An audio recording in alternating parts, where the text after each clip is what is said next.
बस गलत प्रकार के माहौल में होने से अशुभ चीजें आप पर असर डाल सकती हैं। जीवन में हमेशा सही जगह पर पहुंचना एक कौशल है, इसे किस्मत न समझें।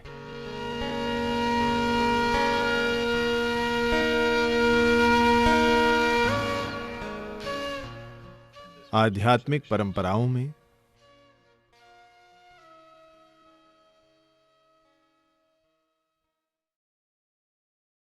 हर आध्यात्मिक परंपरा में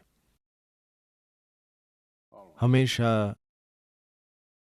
संग, संगत या सही तरह की संगति में रहना हमेशा विकास का एक बहुत महत्वपूर्ण हिस्सा रहा है। क्योंकि कम ही मनुष्य होते हैं, बस एक छोटा सा प्रतिशत, जो चाहे कहीं भी हो फिर भी वे अपने मार्ग पर बने रहेंगे। बाकी सभी को मदद की जरूरत है।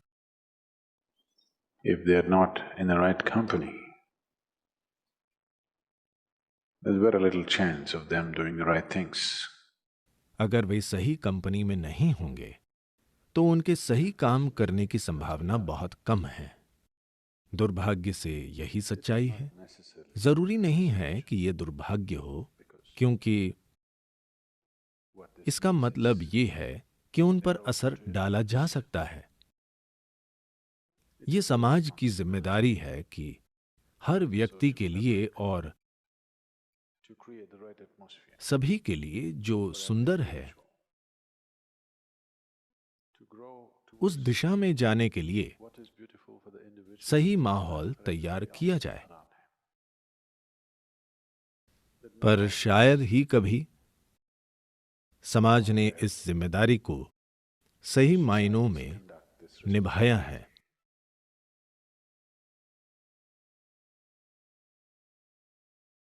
क्योंकि समाज को दिशा नहीं दी जाती। समाज में बदलाव आने दिया जाता है। जैसा असर होता है, Depending upon what is the influence, in that direction it grows. समाज उसी दिशा में जाता है। पता नहीं, मैं विश्वास नहीं करना चाहता, पर मुझे बताया गया है कि इंटरनेट पर 80% से ज्यादा अश्लीलता है। मैं विश्वास नहीं करना चाहता कि यह संभव है, पर जानकार लोग मुझसे कह रहे हैं, सद्गुरु, यह सच है।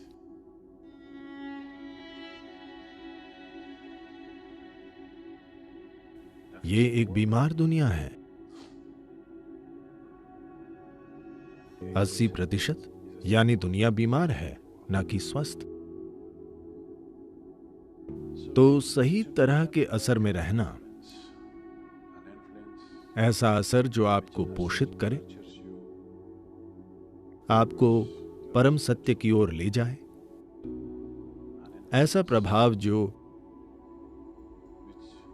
आपको सत्य और ईमानदारी के मार्ग पर चलने का साहस और शक्ति दे। ईमानदारी कमजोर होगी तो कोई भी इंसान कभी आध्यात्मिक नहीं हो पाएगा। और ये समझिए कि बुरी चीजें आप तक तब भी पहुंच सकती हैं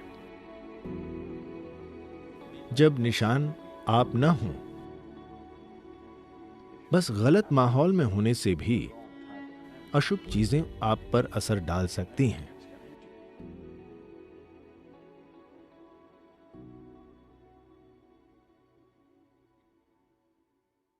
इससे याद आया, 2 आतंकवादी Were preparing envelope bombs, postal bombs.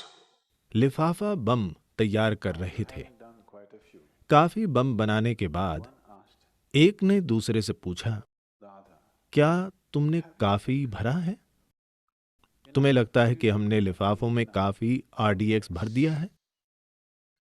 into the envelopes. दूसरे ने कहा, तुम खोल कर देख लो। And see.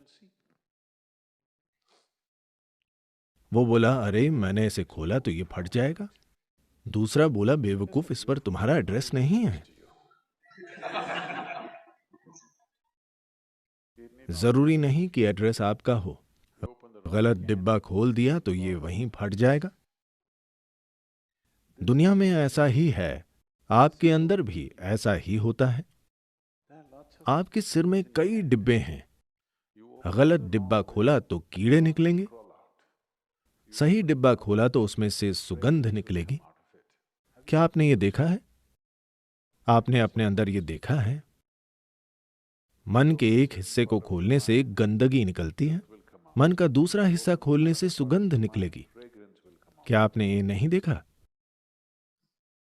पर्याप्त जागरूकता और सही संगति में होना ताकि गंदगी न फैले, ताकि आप अपने अंदर की सुगंध को खोल सकें, That you open up गंदगी नहीं। within you, not the filth. ये आध्यात्मिक विकास का जरूरी हिस्सा है, क्योंकि गंदगी के लिए गटर तलाशना जरूरी नहीं होता। आपके दिमाग में काफी गंदगी है ना? बात यही है कि हर जगह काफी गंदगी है। आश्रम में भी काफी कचरा है, इतने लोग रहते हैं, मुझे यकीन है कि काफी गंदगी है। पर हम यहां अच्छी हवा और सुगंध के बीच बैठते हैं। हम वहां नहीं बैठते जहां गंदगी है। There is filth. आपके अंदर भी यही सच है। आपके शरीर के भूगोल में Geography of your body, गंदगी और सुगंध है। fragrance आप अपने और आसपास के लोगों के लिए कौन सा हिस्सा खोलते हैं, around you. ये एक बड़ा सवाल है। That takes इसके लिए एक स्तर की जागरूकता और संगति जरूरी है, a certain company. तभी सत्संग किया जाता है। सत्य की संगति, ये बहुत जरूरी है। अगर आप आश्रम में चारों ओर घूमें, पूरे आश्रम में कम से कम 8 या 10 बहुत गंदे At least टैंक होंगे। 10 very उन्हें सेप्टिक टैंक कहते हैं, septic tanks. सेप्टिक से भरे हुए।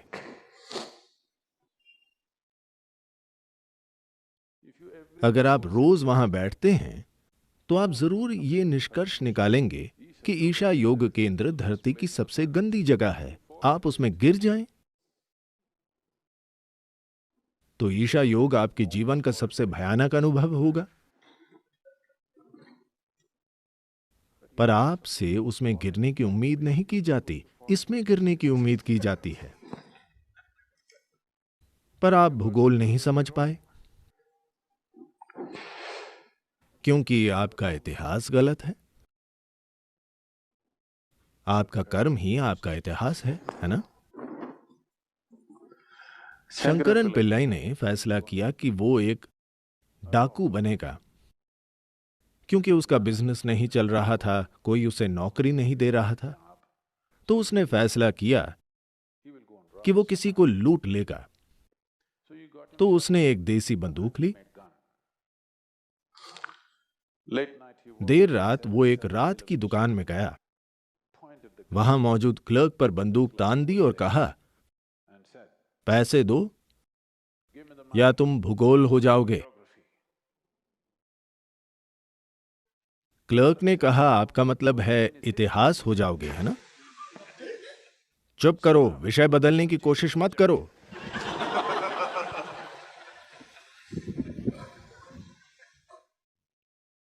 हम विभिन्न विषयों की बात नहीं कर रहे, विषय एक ही है, वो है आप।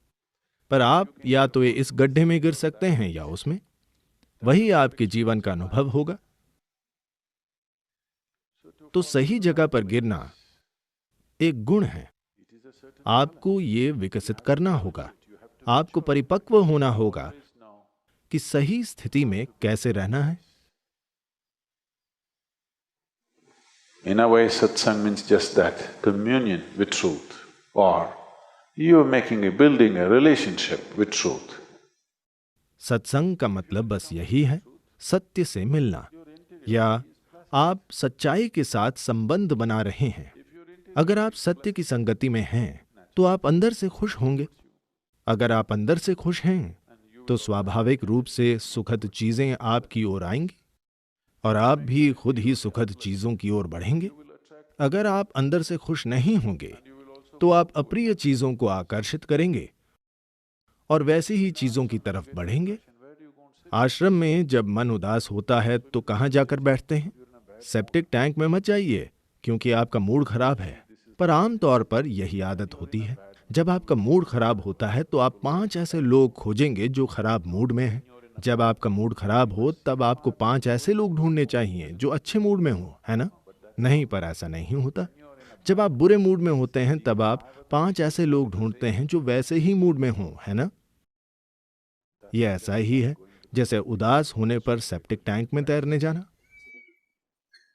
ये जीवन चलाने का गलत तरीका है। मैं आपको ऐसा करने से रोक नहीं रहा, बस इसमें आपका फायदा नहीं है। आप बहुत आत्मनिर्भर बन गए हैं। अब आपके जीवन में दुश्मन होना जरूरी नहीं है। ये भयंकर आत्मनिर्भरता है। आध्यात्मिक प्रक्रिया अलग होती है।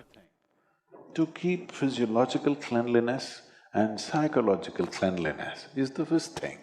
शारीरिक और मानसिक स्वच्छता रखना पहली बात है, वरना आध्यात्म एक लड़ाई होगी।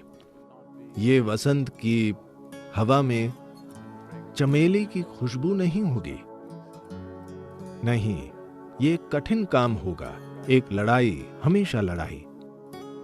बहुत से लोग अपने जीवन, विशेष रूप से अपने आध्यात्मिक जीवन को एक युद्ध के रूप में अनुभव करते हैं, क्योंकि वे अपने शरीर के भूगोल और अपने मानसिक स्थान के भूगोल के बारे में मौलिक अनुशासन नहीं रखते।